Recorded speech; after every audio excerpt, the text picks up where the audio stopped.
외쳐주시면 좋겠습니다. 주의 말씀은 내 발의 등이요 내 길의 빛이십니다.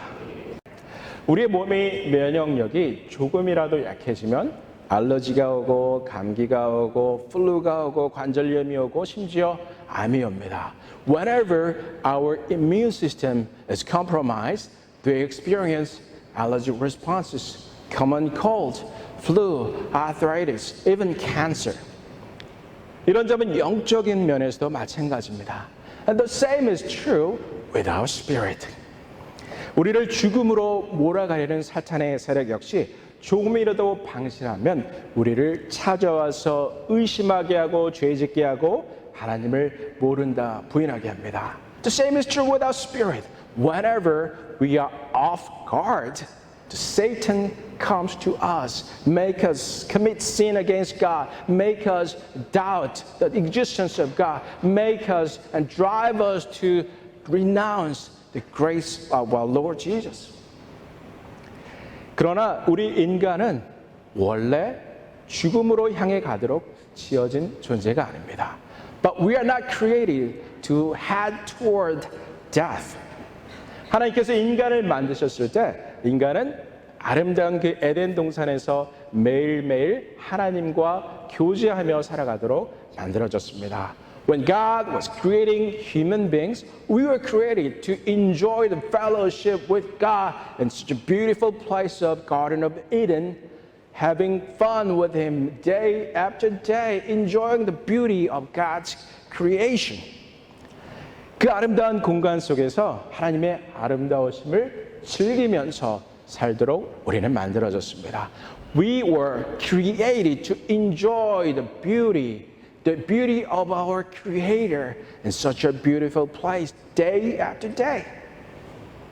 그런데 어떤 일이 일어났습니까? 죄가 우리 가운데 들어왔고 하나님과 우리 사이를 갈라놓았고 죽음이 우리 인간의 삶 속으로 들어왔습니다. Then what happened next? We rebelled against God's command. We committed sin against God's will. And then death came to the world and we had to face this challenge of death ever since. 그러나 예수님의 사역은 이 죽음을 다시 생명으로 뒤바뀌는 사역이었습니다. But the ministry of Jesus Christ was returning this direction of going to the direction of death, turning back to life once again. 지난주에 우리가 부활절을 함께 축하했습니다. Last Sunday we celebrate the Easter together. 이 부활절은 바로 예수께서 죽음의 권세를 이기신 그 사건을 가장 대표적으로 보여주는 사건입니다. Indeed, the Easter is the day that we celebrate the resurrection of our Lord Jesus Christ, who defeated the power of death. 그런데 성경에는요, 예수님이 죽으시고 십자가에 달려 죽으시기 전에 이미 죽은 사람을 살리는 부활의 사건이 적어도 3번 나와 있습니다. But even before the death and resurrection of our Lord Jesus, we can find in the Bible at least 3 occasions of making dead people back to life. 첫 번째 어떤 것입니까? 과부의 아들을 살리신 사건입니다. What is the first occasion? It is the event, the miracle that Jesus made the dead son of a widow come back to life. 자, 예수님을 따르는 많은 무리들이 예수님께서 이 나인이라는 성을 향해 가고 있을 때 함께 예수님과 함께 그 성으로 들어가고 있었습니다. 이 장면을 한번 상상해 보십시오. Imagine this situation that Jesus was walking into the city of Nain, and their great crowd was following behind him. They were entering the city. 그런데 그 도시에서 나오는 한 무리의 사람들이 또 있었습니다. But there was another crowd coming from the city of Nain. 제일 앞에 무엇이었습니까? What was the leading figure in the group? 관이 있었습니다. There was a coffin at the front line of the group. They were coming out from the city. 관을 따라서 많은 사람들이 그 뒤를 걸어 나오고 있었습니다. A large crowd of people were coming out of the city behind the coffin. 어떤 무리였습니까? What kind of crowd was that? 이 사람들은요, 과부의 아들, 하나밖에 없는 아들이 죽었는데 그 아들을 관에 메고 나오는 사람들이었습니다. There's a widow who only had one child and the son died. And the son was put in the coffin and this crowd was following at the funeral.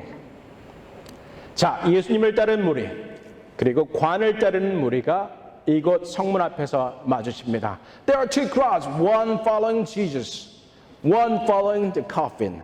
They encountered, ran into each other at the entrance, at the gate of the city. 여기서 어떤 일이 일어났습니까? 생명의 무리와 죽음의 무리가 만났을 때 어떤 일이 일어났습니까? What happened between the two groups? The group of life, the group of death. What happened between the two? 주께서 그 관을 향해 나아가셨습니다. While Lord Jesus went to approach the coffin and put a hand on the coffin. 그리고 그 안에다 손을 대고 말씀하셨습니다.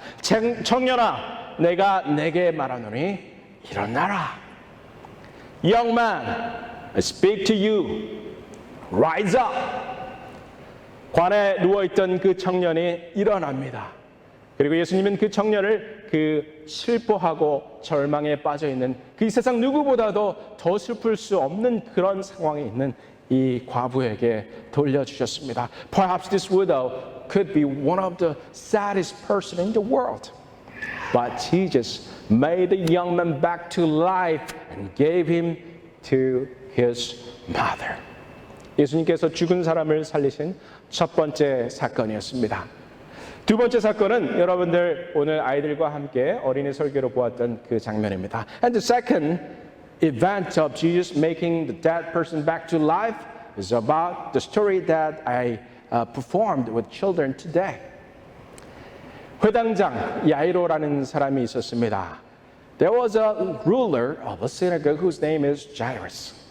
회당장이라고 하면 이 당시에 지역 유지입니다. 아마 시장 정도 되는 사람으로 생각하시면 될 것 같습니다. He was the ruler of a synagogue. We can say he was someone like a mayor of our time. 그런데 그에게 사랑하는 딸이 하나 있었는데 아마 이 소녀가 7살, 8살 정도 되었던 것 같습니다. And he had one daughter and perhaps the daughter's age was about 7 to 8 years old. 이 아이가 죽어갑니다. And she was dying. 하지만 이 아이로는 예수의 소문을 익히 들어 알고 있었습니다. But Jairus heard about Jesus, that he could make a dead person back to life. 그래서 예수님께 달려갑니다. So he ran to Jesus. 예수님께 달려가서 내 딸이 죽게 되었으니 주님 와서 살려주십시오라고 간청했습니다. He ran to Jesus and asked him that my daughter is about to die. Please come help us. 예수님께서 그의 집으로 가고 계셨습니다. Jesus was walking to his house.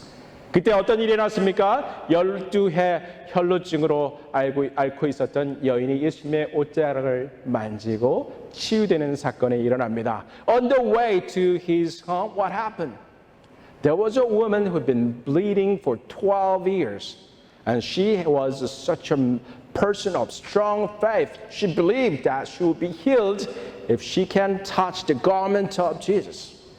예수님의 옷자락만 잡아도 내가 치유되리라는 믿음으로 그녀는 열심히 주님께 다가갔고 과연 그녀는 치유함 받았습니다. He was eager to approach to Jesus because she strongly believed that she would be healed only if she can touch the garment of Jesus. Indeed, as she believed, she was healed and saved. 자, 그런데 그때 야이로에게서 집에서 보낸 사람들이 야이로에게 와서 말합니다. But at that moment, people who was sent from Jairus' home told Jairus, who was walking with Jesus, 당신의 딸이 이미 죽었어. 더 이상 선생을 성가시게 하지 마시오. Your daughter is already dead. Please don't bother the teacher anymore. 예수님이 그에게 뭐라고 말씀하셨습니까? 두려워하지 말고 믿기만 하라. What did Jesus say to the people, to Jairus? Don't be afraid, just believe. 그리고 예수님은 그에게 가셔서 울고 있는 많은 사람들 중에서 이렇게 말씀하시죠. 이 아이가 죽은 것이 아니라 자고 있으니 울지 마라. So when Jesus got there, Jesus told the people there, don't cry because this child is not dead. She is asleep. 사람들은 아마 비웃었을 겁니다. I think people mocked in their heart to Jesus. They jeered perhaps. 그런데 예수님이 과연 그 딸의 손을 잡고 내 아이야 일어나라. 손을 잡고 일으키시니 과연 그 딸은 죽음에서 생명으로 살아났습니다. Indeed, when Jesus held her hand and raised her, she came back to life. From death to life. 자, 세 번째 사건은 어떻습니까? Then what is the third occasion that Jesus made a dead person back to life? 여러분들 잘 아시는 것과 같이 예수님이 사랑하시던 그 가족들, 바로 나사로와 마르다, 마리아 가족의 바로 나사로입니다. And the third person Jesus made alive again was Lazarus. 예수님은 사역에 분주하셨습니다. Jesus was busy with his ministry. Large crowds of people always followed him everywhere. 많은 사람들이 늘 예수님을 쫓아다녔죠. 항상 바쁘셨어요.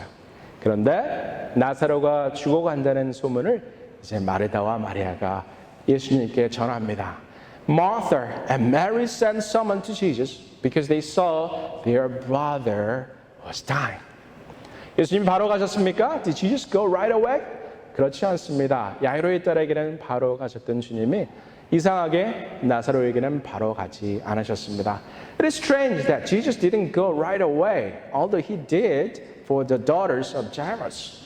예수님은 이틀을 더 머물다가 나사로의 집으로 가셨습니다. Jesus stayed where he was 2 more days, and then he went to Lazarus' house.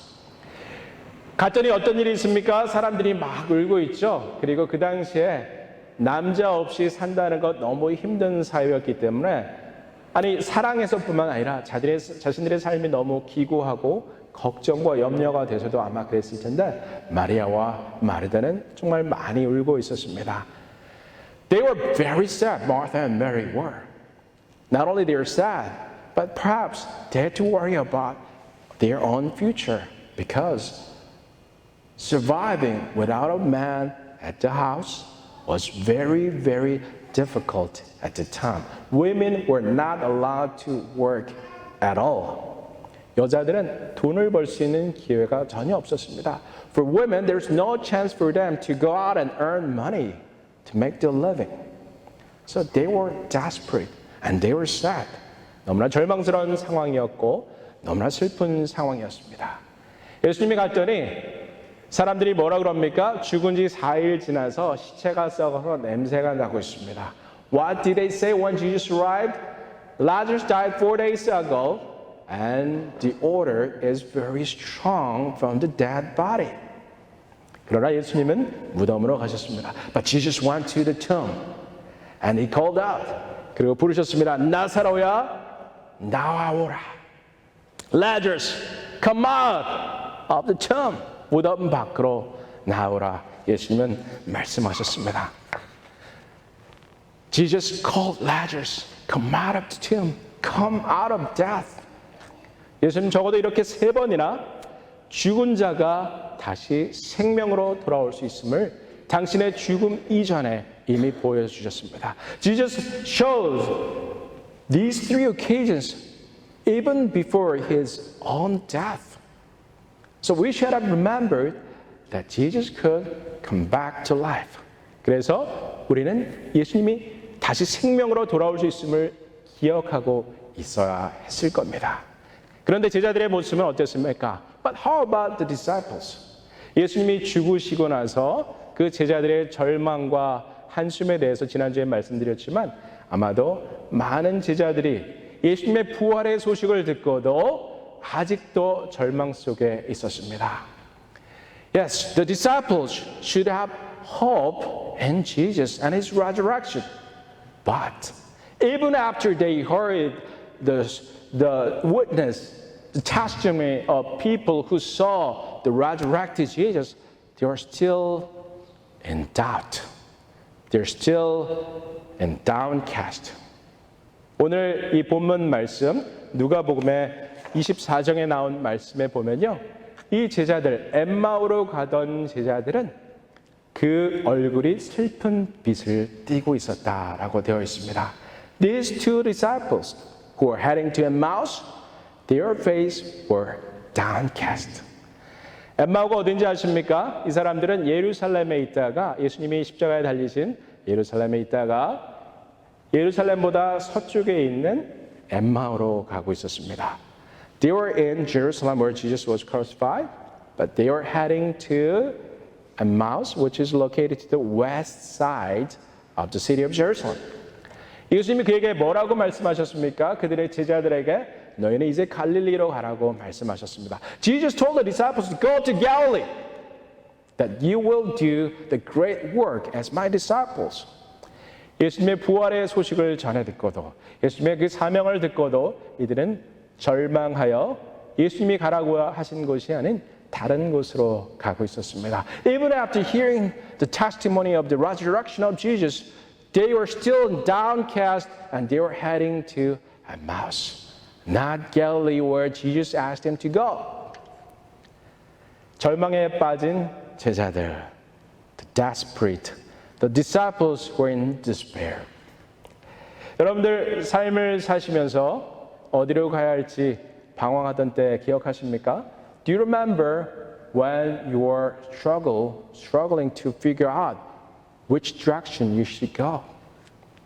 그런 삶의 과정, 그 삶의 고민과 고통들이 우리에게 종종 찾아옵니다. Sometimes we have to face this kind of moment that we have to figure out what we're gonna do.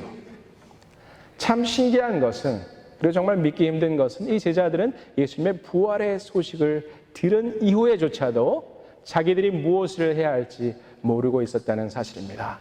The strange thing is, these disciples, even after hearing the testimony of the resurrection of Jesus, they did not know what to do. So they were heading to a wrong direction. 잘못된 방향으로 가고 있었죠. 여러분들 제가 이 제자들의 모습을 보면서 저 자신 이 목회 경험들을 생각해 보았습니다. As I was watching, reading the stories of these disciples who were heading to Emmaus, I've thought about my own experiences as a pastor. 저는 원래 목회자가 되려고 했다가 목회자가 되기가 싫어서 딴 길로 가다가 다시 목회자가 된 사람입니다. I wanted to become a pastor and made a vow to God. Then I did not want to become a pastor, so I was running away, but had to come back. 그런데 제가 목회의 자리로 돌아왔다고 해서 사람들이 다 쌍수를 들고 환영했을 것 같습니까? Do you think people really welcomed and embraced me when I decided to come back to ministry? 그렇지 않습니다. 여러분들 어떤 목사님이 이런 이야기하는 거 들으신 적 있습니다. I remember a story of a pastor who was sharing his experience of how to get a job as a pastor. 자, 물론 좀 지난 얘기입니다. I was talking about like things in 20 years ago. 옛날 1980년대, 90년대 초반까지만 해도 어떤 교회의 전도사가 되려면 예수님 사랑하고 열심으로 기도하고 말씀 열심히 보는 사람이 전도사가 되는 게 아니고 일종 보통 면허 있는 사람, 운전할 수 있는 거죠. 그리고 컴퓨터 할 수 있는 사람, 영어 할 수 있는 사람, 이런 사람들 구했습니다. What they were looking for was someone who has driver's license, someone who can do lots of administrative work, especially by using computer, someone who can speak English. 자, 이런 것들, 실제적인 것들, 예수님 사랑하는 것과는 전혀 상관없는 실제적인 능력이 있느냐, 이런 것들 원했습니다. They were looking for those people who have practical skills, who can drive a minivan, who can drive a van with a special permit in South Korea, and then someone who can use computer. And on top of it, if you can speak English, it is even better. 저는 이런 것들이 문제가 저에게 되지는 않았습니다. But it was not an issue to me. They are all okay. 저는 이런 것들은 문제가 없었습니다. 그런데 제가 정말 힘든 과정을 겪었던 것은 영어 사역을 할 때였습니다. But the real challenge as a pastor came to me when I was starting English ministry for the first time.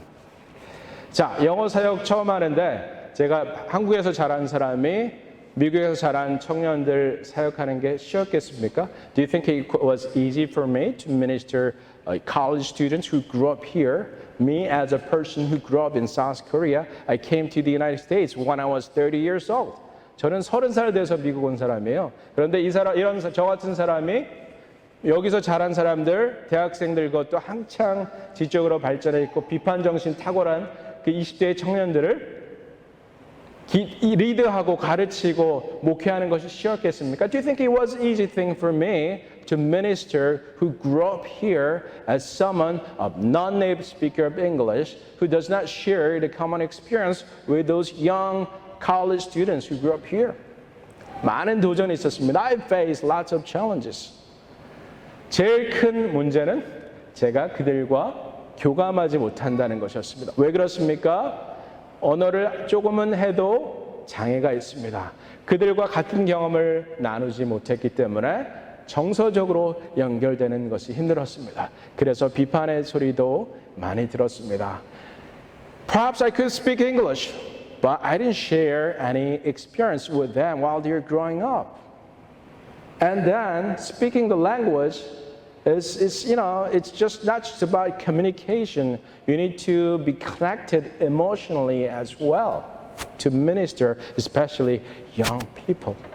So I heard lots of criticisms. 많은 비판들을 들었고 과연 내가 목회자로 계속해서 사역할 수 있을까 많은 고민들을 하게 되었습니다. And I was struggling myself whether I could continue as a pastor. 방향을 잃고 좌절하기도 했습니다. I lost the sense of direction. I was frustrated. I was doing my best, but people were not pleased. Some people were not pleased about my ministry. 저는 최선을 다했습니다. 제가 얼마나 노력을 했냐면요. 설교를 한 7시간에서 10시간 들여서 쓰고 30분짜리 설교를 그거를 7번씩 소리내서 연습했습니다. It took me about 7 to 10 hours to write a sermon in English. I rehearsed the 30-minute sermon at least 7 times every week. 자, 그러면 7번, 30분짜리 7번이면 3시간 반이죠. 그러니까 설교 한 편 준비하는데 일주일에 적어도 12시간에서 15시간 소비했습니다. I was spending about 12 to 15 hours to prepare my sermon every Sunday. 근데 제가 그것만 하고 있었습니까? Was that my job? Was that my only job at the time? No way. 저는 그때 full-time student이었습니다. 그리고 잡이 한 4개 정도 더 있었습니다. I was a full-time student at the time. And I had like 4 more jobs at the time. 시간을 들일 수 없는 상황 속에서 있는 힘을 다해서 최선을 다해서 노력하고 있었습니다. It was a time that I couldn't spend much time to prepare my ministry, to do my ministry. But I was doing my very best to make myself to fit in and work efficiently for the group that I was ministering. 하지만 몇몇 사람들은 여전히 저를 받아들이지 않았습니다. 왜 그렇습니까? 저는 2세가 아니기 때문입니다. But still, some people did not accept me who I am because I was not the second generation. I was not the person who grew up here. 목회자들이 이런 고민과 갈등하는 거 많이 보았습니다. I've seen many pastors struggled with these issues. They were well prepared and they do their very best, but people did not embrace the pastor. 열심히 노력하는데도 목회자를 받아들이지 않는 사람들이 많이 있습니다. 이거 비판하고 저거 비판하고 그래서 그 와중에서 자기의 목회의 어떤 가치관과 방향을 잃고 목회를 떠나는 사람들도 많이 있습니다. And many pastors leave ministry in the meantime.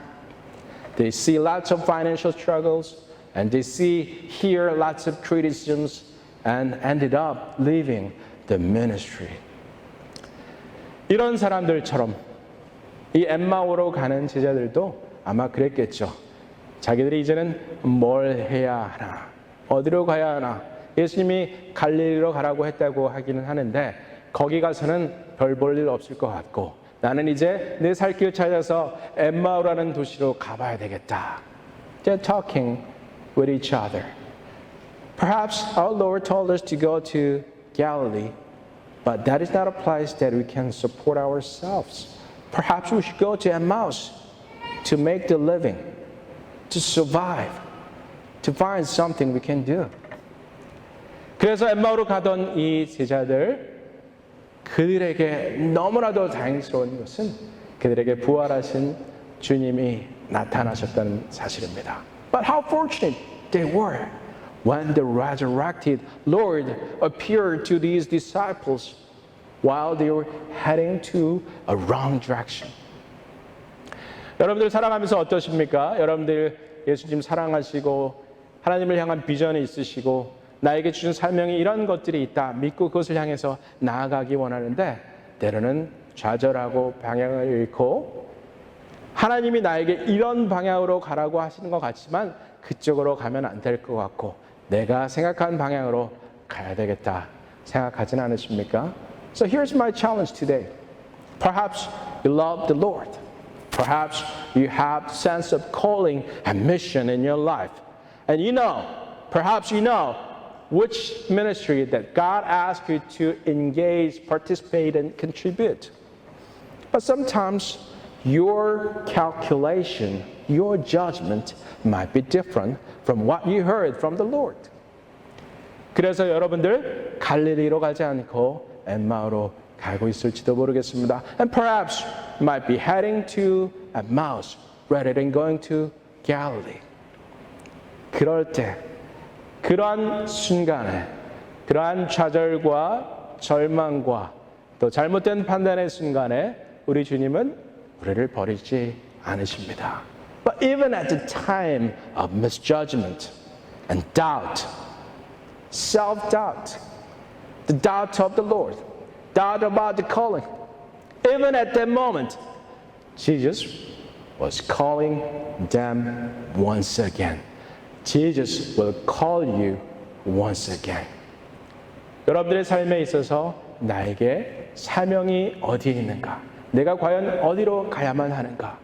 내가 과연 주님께서 가르친 곳으로 가지 않고 다른 곳으로 향하고는 있지 않는가? 생각해 보셨으면 좋겠습니다. I want to challenge you today. Think about where you're heading to, which direction you're moving forward. It might be suspicious about your own intention. You doubt about the existence of God. You doubt about God's calling in your life and ministry. But that is the very moment that we need to remember these disciples.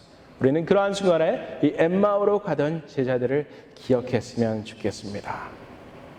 주님, 내가 이제는 어디로 가야 할지 모르겠습니다. My Lord, I do not know which direction that I need to go. 이 엠마오로 가던 제자들처럼 저도 제가 생각하기에 좋은 곳으로 한번 가보렵니다. Like these disciples, perhaps I want to go to the direction that my intelligence tells me. 그러나 그러한 순간에도 우리 주님께서 나에게 다시 오셔서 저의 생각을 고쳐주시고 저의 발걸음을 주께서 원하시는 것으로 돌이켜 주시옵소서. Lord, even in that moment, I pray that you come to me and change my direction, that I would follow and obey your will in my life. 믿으십니까, 여러분들? 이 말씀 받으십니까? 예, 우리에게 분명히 도전이 있고 또 스스로를 의심하게 되는 때가 있고 주께서 주신 사명을 의심하게 되는 때가 있습니다. Yes, indeed, we're going to face the moments that we doubt about ourselves, doubt about God's calling, and misjudge about our direction to take. 그러나 그러한 순간에 우리 분명히 기억하고 엠마오로 가던 이 제자들을 기억하면서 주님께서 오늘 나에게 오셔서 방향을 잡아주시기를, 그리고 주께서 주신 사명 잘 감당할 수 있도록 힘주시기를 기도하였으면 좋겠습니다. So this is my prayer and blessing for you today. Even at the moment of doubt, ask God for help. Remember these disciples who are heading to Emmaus. Ask God for His help and guidance upon your life. They would come back to where you belonged. Come back to the path you need to take. And obey God's will every day sincerely. 우리 함께 기도하시겠습니다. Let us pray together.